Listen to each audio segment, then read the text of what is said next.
everyone, Crystal here with Sea Light Candles and Soaps, and I know this looks a little busy on my little thing here, or something in there, but we are going to make this today, and this is homemade melt and pour soap base. I've made two of these. Today I'm going to make one that's white. These are just clear. No, they're not very transparent, like the regular melt and pour soap base that you would buy from, let's say, Wholesale Supplies Plus. But it is homemade melt and pour, and I'm going to demonstrate to you how it melts down, how we cook it, how you make it, what you need, and all that good stuff. So, the ingredients that you're going to need for this is castor oil, lard, and coconut oil. And we're going to hot process this just like if you were to hot process a, just a regular hot process soap. That's how it starts.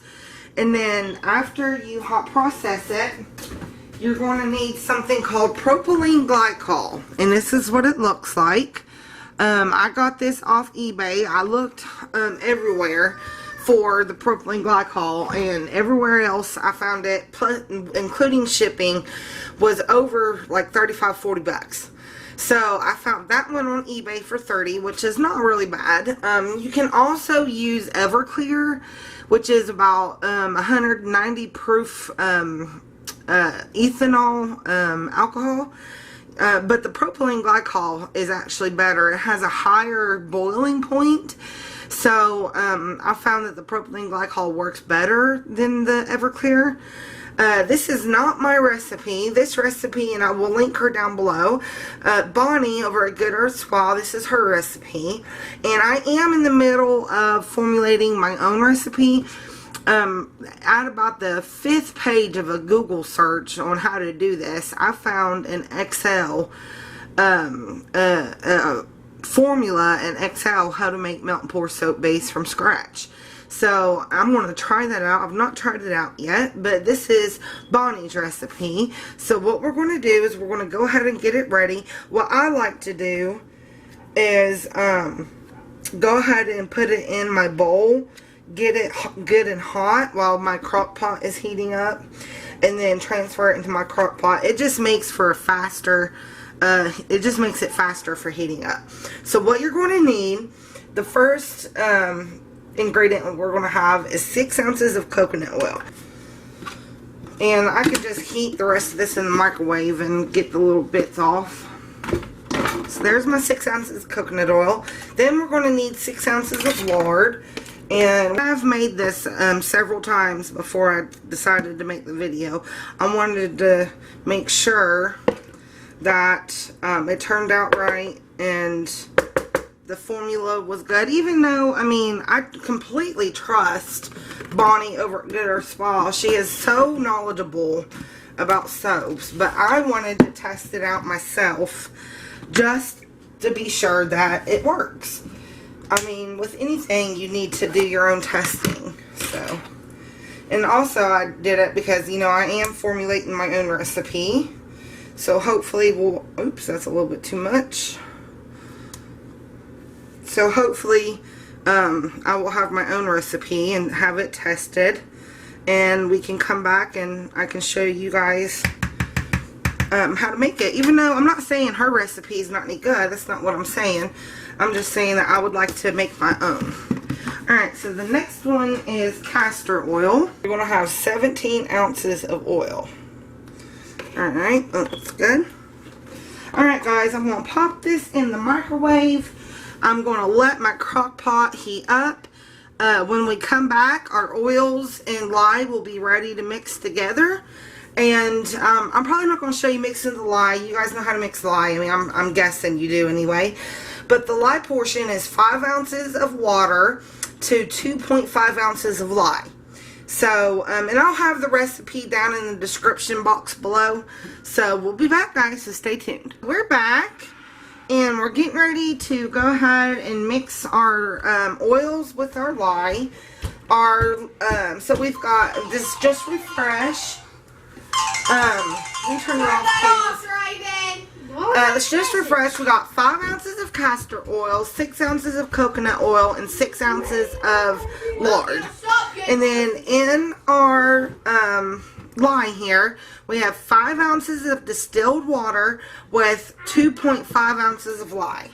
And our oils are nice and hot. They're a little bit warmer than what I like, but that's okay. This is hot processed. They're 199 and my lye is at 160.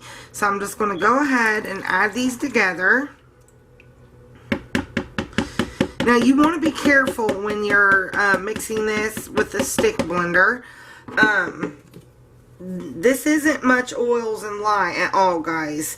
And it's going to be easy for you to fling hot oils. So you want to be really careful. So I just like to mix it up real quick with my spatula.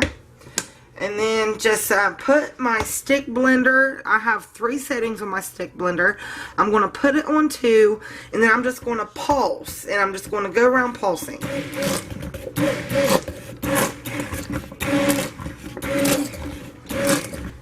Alright, the thicker you get your trace, the faster it's going to come to applesauce stage. That's good and thick. Clean my stick blender off there. Now we'll scrape down our sides. And it's so hot right now that it's not going to take long to get to applesauce stage. When applesauce stage does happen, it'll start bubbling and rising to the top. And then we'll go from there, guys. So I might be back in just a second, but I'm going to go ahead and take a break and let this cook. I turned my crock pot back on. I did turn it off originally because it was a little bit too hot. So I turned it off, but now I've turned it back on high. And we're going to cook this, guys, so stay tuned. Literally turn the camera off for like 2 seconds. It's in applesauce and it's rising. So you want to get that stirred down. Even though this isn't that much oils and lye, it can still rise up out of your pot. So be extremely careful, especially if you're soaping at a really high temperature like I am. I've come to find with hot process, the higher your temperature, the more it wants to rise. So get that stirred down. As you guys can see, it's in applesauce stage. It looks like applesauce. If you've watched my other hot process videos, you know how I make hot process. But if you don't, then you can just watch this one because I make the hot process the same way. So it's stirred a little bit. Trying to get that off my spatula there. And I like to keep my sides scraped down because I don't like extra soap being hard on the sides. Alright guys, so we're going to put the lid back on this. And then we're going to let it thicken up a little bit more and let it rise for a second. And then what I like to do is something called stick blender hot process, where you take it along to the finished, to being finished with your stick blender. And I do that when it gets into like a thin, not applesauce, but a thin mashed potato state. So this is going to bubble up and it's going to kind of fold in over on itself.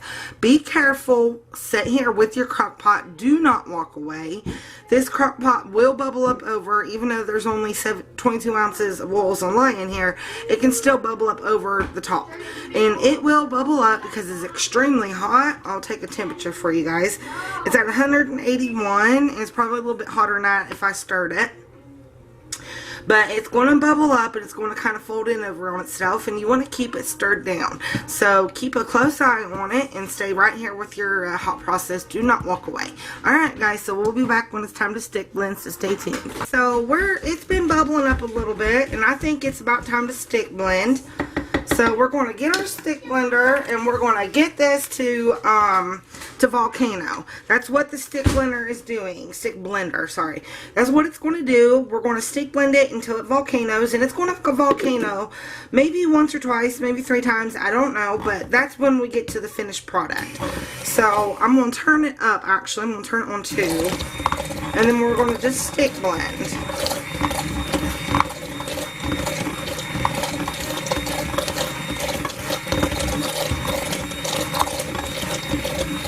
Be careful, you don't want to throw soap.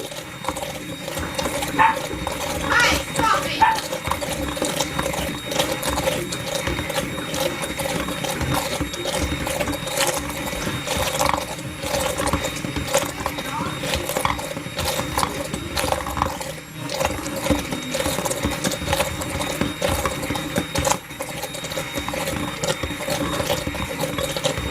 There it goes. Now it's getting thicker.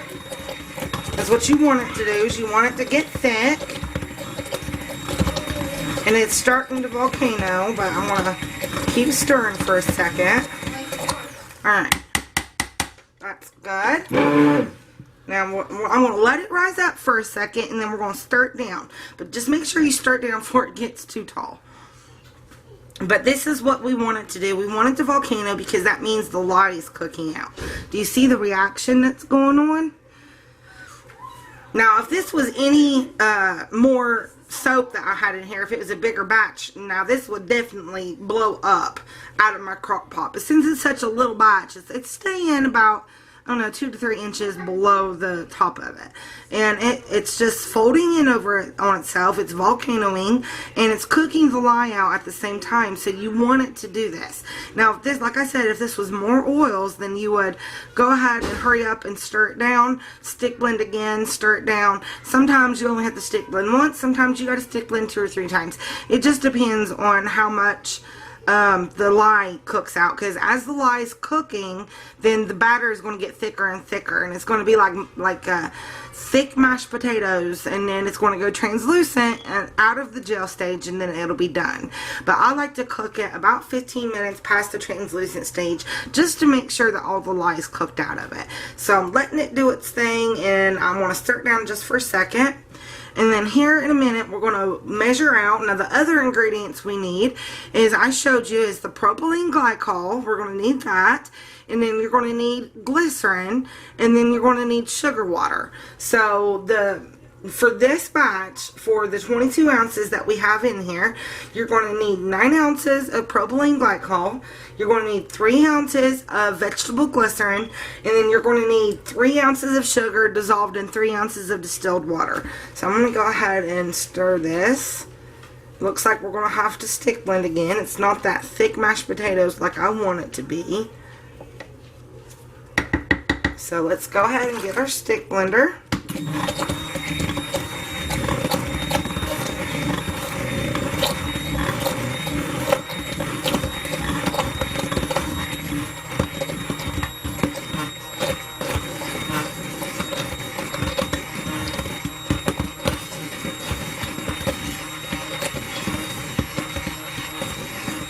See how it's getting thicker?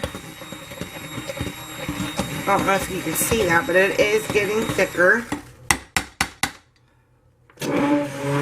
Now just watch it, guys. You don't want it to rise up above the crock pot.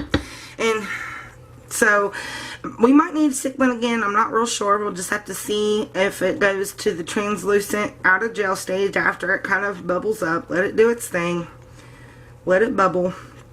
So here in a second, we're going to get our propylene glycol and our glycerin ready, and then here in a minute, we'll go ahead and get our sugar water ready. And really, you just need enough distilled water, and it's got to be boiling to melt the sugar. So 3 ounces of distilled water and 3 ounces of sugar should dissolve it. And then that's all the solvents you're going to need.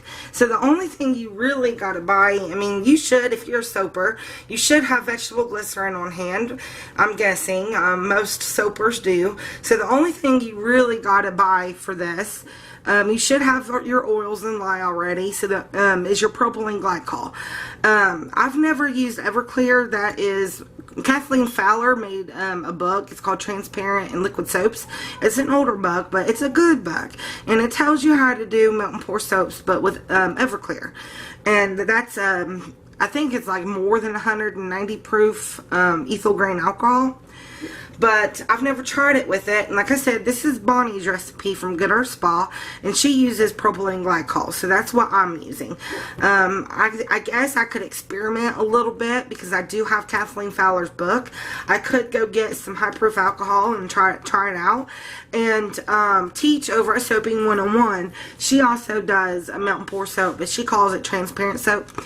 Melt and pour soap, glycerin soap, transparent soap, same thing. It's all the same thing. So she makes a transparent soap, but she uses the Everclear. So if you want to check her out, I can link the video down below if you want to use her method. I will link Bonnie's video down below. Bonnie, I know you're probably not going to watch this, but I'm giving you all the props, girlfriend. This is your recipe. And so I'll link that down below, and then hopefully this will help you guys out. I know you can just go watch Bonnie's video, but I wanted to do one. And just to show you a little bit what it looks like and how it turns out and stuff.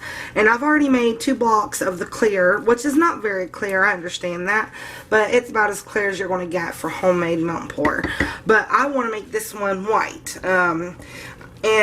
When I do figure out my own recipe, like I love Bonnie's recipe, it's a really good recipe, but I want to figure out my own. I mean, I want to do my own thing, you know. I mean, that's what every soaper wants to do.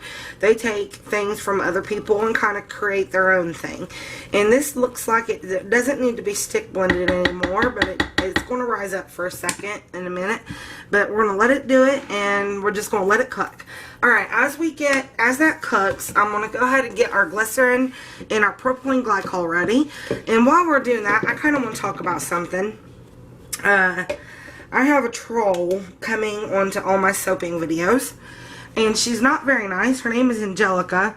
Yeah, Angelica. If you guys see her on any of my videos, please delete it or just don't engage with her. She is a troll. But she bothered me with something that she said. She was talking nonsense on all of my videos, and it was really jibber jabber. It was really nonsense, and she was referencing Jesus and God and calling my kids demon spawn Hebrew kids just because they go to church. But then she said something that really bothered me. She said I wasn't a good mom because I made soap during supper time and my mother-in-law was raising my kids. I want to correct that. For one, I don't make soap at supper time. You can ask my daughter, she just said no. I make soap either early in the morning or when my kids are at school, or sometimes even at night, you know, before they go to bed. But I don't ever make my soap when it's time for my family. So if that woman would watch more than 1 or 2 of my videos, she would know that. You guys as my subbies, you know when I make soap. I mean, obviously you can hear my kids in the background, but it's never when it's time for family. I do separate my hobby away from my family. I don't let that interfere with my family. And for 2, my mother-in-law doesn't raise my kids. My kids probably go to her house maybe once every 2 months. And she only takes 1 or 2 of them at a time. I have 4 kids. She never takes all 4 of them. And it's always either my boys or my girls or my littlest one. So, you know, my mother-in-law doesn't take my kids often at all. My kids would like to go over there more often because they love their nanny. But she just doesn't get them. And if that woman would watch more than 1 or 2 of my soaping videos, then she would know that. I am soaping right now with my kids home, but it's 10 o'clock in the morning, and my kids are out of school. They were out of school Friday, and they're out of school today. They're fighting and carrying on. If you watch my videos, you know my kids fight like crazy, but I just ignore it. Let them go at it. I don't care. I do my thing, they do their thing. As long as they don't hurt each other and they don't tear up my house, then I'm good. But I just wanted to make that clear for a second. That really bothered me. Her jibber jabber and talking about God and Jesus. You know, people's going to talk, and I understand that a lot of people don't believe what we believe in. You know, we are Christians. We do believe in God. But, you know, I understand that, but to go as far as saying that my mother-in-law raises my kids and I shouldn't be soaping with my kids or home, that's ridiculous. That is really ridiculous. I just wanted to point that out for a second. It just really bothered me, and I should know better than to let trolls like that bother me, but it really did. What she said bothered me. And, I mean, of course it's going to bother me. I mean, if it didn't bother me, then that I would worry. Alright guys, so I just wanted to kind of point that out for a second. This is something I was upset about, and she actually has 2 or 3 names, but it's always the first name of Angelica. And I I blocked her from my channel. So hopefully she doesn't say anything else. And I didn't interact with her. I didn't say anything back to her. I just blocked her. So if you're watching this, you got blocked. But also if you're watching this, then you need to watch more than 1 or 2 of my videos before you make a big assumption like you did. Alright guys, so while I was chit-chatting, my scale turned off. So what we need, and I'll show you guys this again. So this is propylene glycol. It's 99.9% pure USP food grade kosher. And we need 9 ounces of this. So let's go ahead and do 9 ounces. And I just mix my propylene glycol with my glycerin.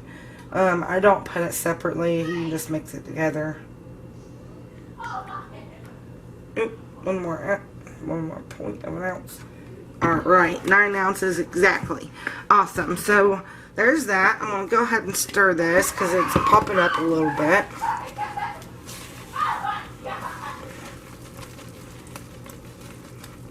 And it's getting to the Vaseline state. It's probably not going to volcano no more.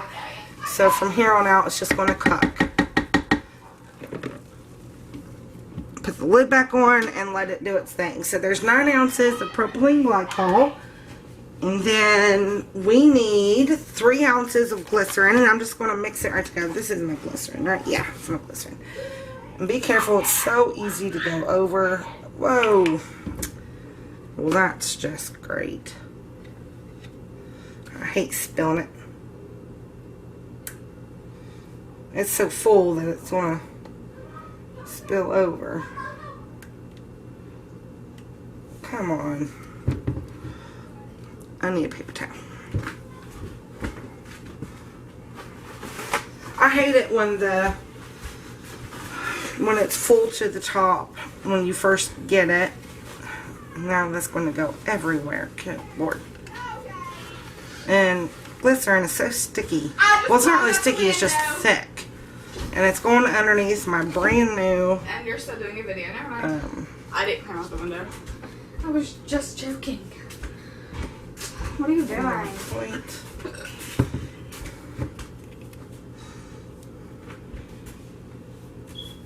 Come on, one more point. There we go. 3 ounces. So there is our glycerin and our propylene glycol. And I like to get, you have to put this in first, so I like to get my sugar water ready afterwards, after we put the propylene glycol and the glycerin in. So it looks like my scale's good. I'm going to go ahead and turn it off. I'll need that here in a minute. Let's set it back there. So I'm going to let this cook for about 15 minutes. Make sure the light's cooked out of it. It's not going to volcano no more. As you can see, it's translucent. But I want to make sure that the light's cooked out. So I like to cook it about 15 minutes past the translucent stage. Usually you guys would know that. But anyway, so I need to go wash my hands. I got glycerin on it and it's really, I don't like the feel of it. It's just so thick and slimy. Alright guys, so we're going to let this cook. We got our propylene glycol and our glycerin in the container. We're going to pour it in just a minute. So I will be back, so stay tuned. Hey everybody, so we're back. And let's go ahead and get this stirred up a little bit. So it's been cooking for about 15 extra minutes. You can tell on the sides here. I don't know if you can see that, but on the sides here it's a little dry. So we're going to go ahead and get our propylene glycol and our glycerin in. And you want to scrape this container out, you guys. You really want to get every last drop. We measured precisely. So another reason why I mix the propylene glycol with the glycerin is because it's so hard to get out of the container. So I really like to get every last little drop out of there. So, I mean, excuse me while I scrape the dickens out of this container.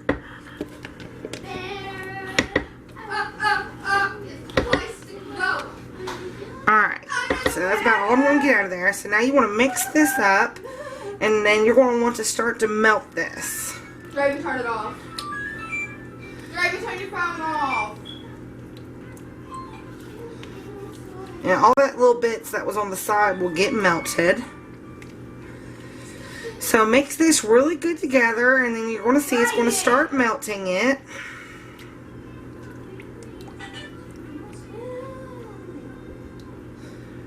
So we're going to cook this. Bonnie says to cook it about 40 minutes, but I really just look for when it gets melted, and then I don't like to wait for that long. So the little bits that are left, because there's going to be some little bits that you can't melt. I mean, I don't care if you have this on for an hour. You can have this cooking for an hour and you're still going to get little bits on top. So what I do is I just take my stick blender and break it up. It's that simple. Bonnie doesn't break it up, she strains it, but I mean, the stick blender does the job too. Y'all, please don't mind my kids in the background. They are driving me nuts already this morning. Anytime they're out of school, they just fight. Alright, so this is breaking up and it's melting nicely. If you guys can see that, it's melting. So we're going to put the lid back on and we're going to get our sugar water ready. So what you want to do with your sugar water is you really want to make sure it gets melted. So what I do is I just take a little stainless steel pot, it's just a little pot, and I pour some distilled water in there and I get it good and bubbly.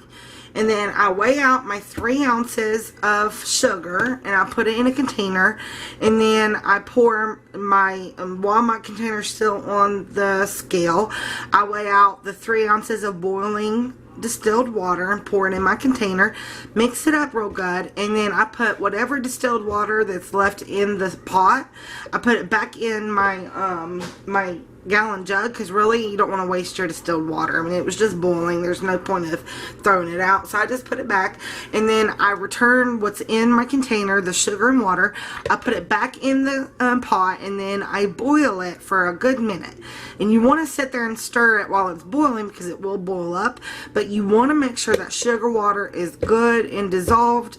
That's why I put it back in the pot to boil it for another minute, because I want to make sure that sugar is all the way dissolved in my pot. I mean, in that water. So while this is melting down, while it's cooking, we're going to get our sugar water ready. And once it's ready, we'll be back, guys, so stay tuned. We got our sugar water. It is in here, and it's good and melted. So this is melting, as you can see, a skim form, and that's going to happen.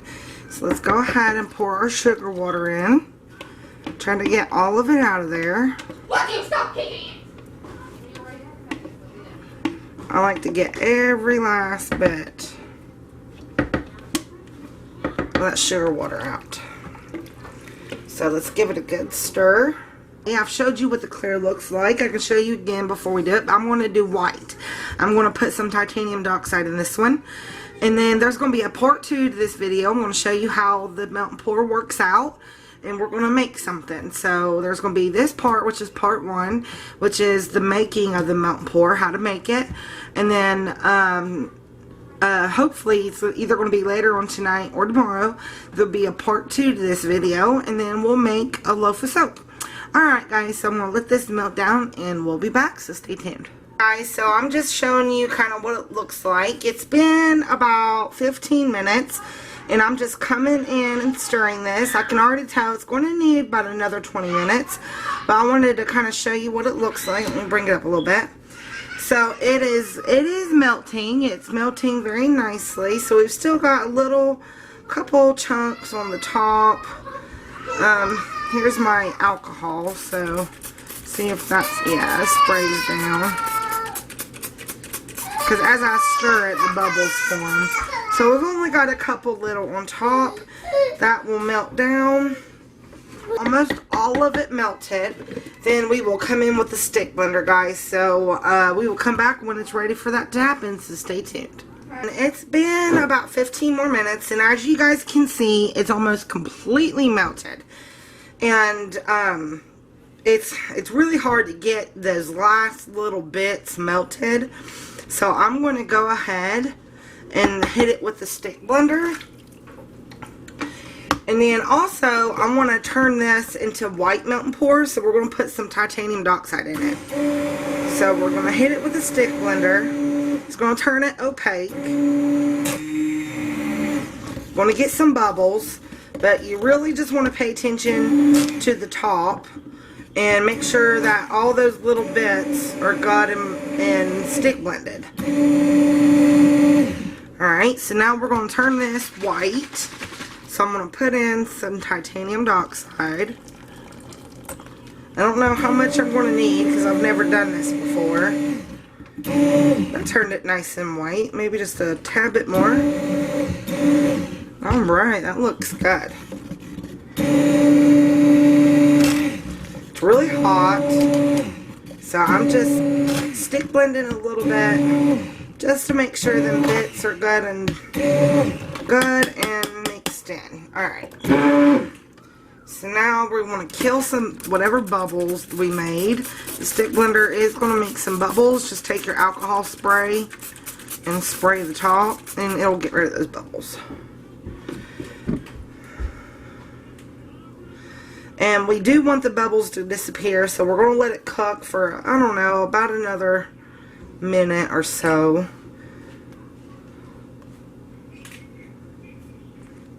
We don't want to pour it straight into, I'm going to go ahead and turn my crock pot off, but we don't want to pour it straight into the mold because there is some bubbles and we don't want bubbles throughout it. So, and I am seeing some unmixed bits, so I'm going to hit it with a stick blender again, and I'm going to hit it where those bits are. You just want to make sure it's all mixed in and that you don't have any on top anymore. And I can see there's a couple little pieces floating around. So you just want to mix it up a little bit. And you want to make sure you kill those bubbles because you want to see if you have any skin or any parts of the soap that's not been broken up with the stick blender. It took a second to see those. So you really want to get rid of those bubbles.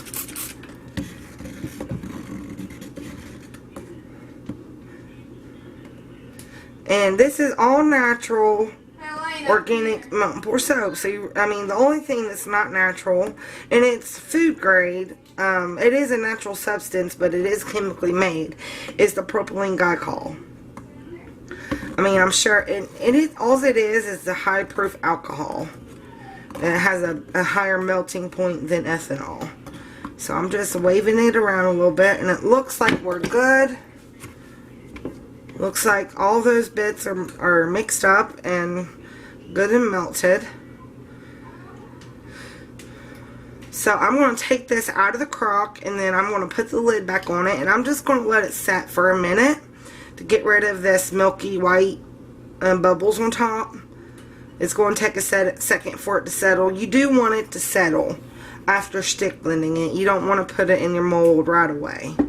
So we're going to let it settle, and then we'll be back to pour it, guys, so stay tuned. So I took it out of the crock, and I'm just sitting here stirring it. I got a piece of clothing because this is extremely hot.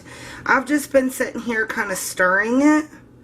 Now, this is the first time I've made the white melt and pour, which is the same as the clear. You just put titanium dioxide in it.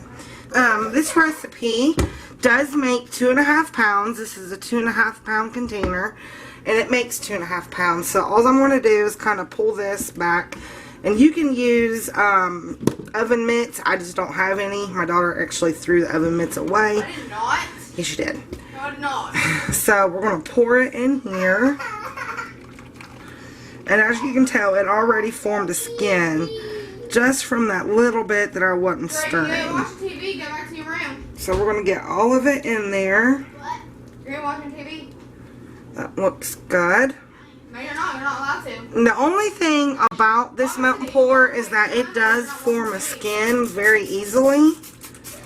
And now that I'm looking at it, I could have put more titanium dioxide in it, but that's okay. We can always put more in when we go to melt it down. Her is over there crying. Something's going on, so I need to go find out what. Alright guys, so we'll be back when this is ready to unmold, so stay tuned. We're back, and it's time to take this out of the mold. So to take it out, all you do really is you just release the seal lock that's on it. Just kind of do it like that, and flip it over, give it a little push on the back, and it pops right out. So this is our white melt and pour. See, it's really smooth on the back, on the top. I guess I didn't do a very good job of getting rid of the bubbles, but here's what it looks like. And then this is our clear melt and pour. That's what that looks like. It's not very clear because remember, this is all homemade, organic melt and pour. It don't have a lot of chemicals in it. Regular melt and pour that you would get, let's say, from Wholesale Supplies Plus has a lot of chemicals and SLSA or SLS, and it is nice and clear, but me personally, I would prefer to use an all-natural soap than one that's got a bunch of chemicals in it. That's just my own preference. For these, there is going to be a part 2, and in part 2, I'll have it linked in the description. I'll have both videos linked to each other. Hopefully I can get them uploaded both at the same time. Really, Bonnie suggests is that you cure these. That these have at least a good couple weeks cure time before using them. She thinks it's better, and I probably will cure my milk pours once I figure out my own recipe. I do want to figure out my own recipe. I want to make it in bigger volumes, but I found on like the 5th page of a Google search, I mentioned it briefly during the making, but I found it an Excel spreadsheet that actually gives you the percentages to use for the alcohol and glycerin and stuff for melt and pour. So I'm going to try to formulate, you know, my own thing. But we're going to take the clear base melt and pour, and we're going to separate it into a couple different colors and pour it into individual cavity molds. Well, it's individual little bar molds. And then we're going to get those cut up, and we're going to make those embeds for the white melt and pour that we're going to pour over it. So we are going to make a soap with this, just so you guys can see how it melts down, how it colors, and, you know, stuff like that. So that is all going to be in part 2. So go look for the how to make melt and pour from scratch part 2. It should be in there. And I was just letting you guys know you can fill the sugar water that you put in these. My hands are kind of sticky. That's another reason why you might want to cure these for a little while. Maybe they will be less sticky. It seems like the white melt and pour isn't as sticky as the clear. I don't know, maybe it's just me, but alright guys, so I'm going to let this get to room temperature. It's frozen because I put it in the freezer to get it to harden up real quick, but I'm going to let it get to room temperature, and then we're going to come back and we're going to melt this one down. We're going to color it, separate it out, and then get it started for a loaf mold. And I'm just going to do this 2.5 pound loaf mold here. So I'm going to need about, I don't know, maybe half of the white or the clear melt and pour and half of the white melt and pour. I don't know, I'll have to measure it out, but you'll see that in part 2. Alright guys, so stay tuned for part 2.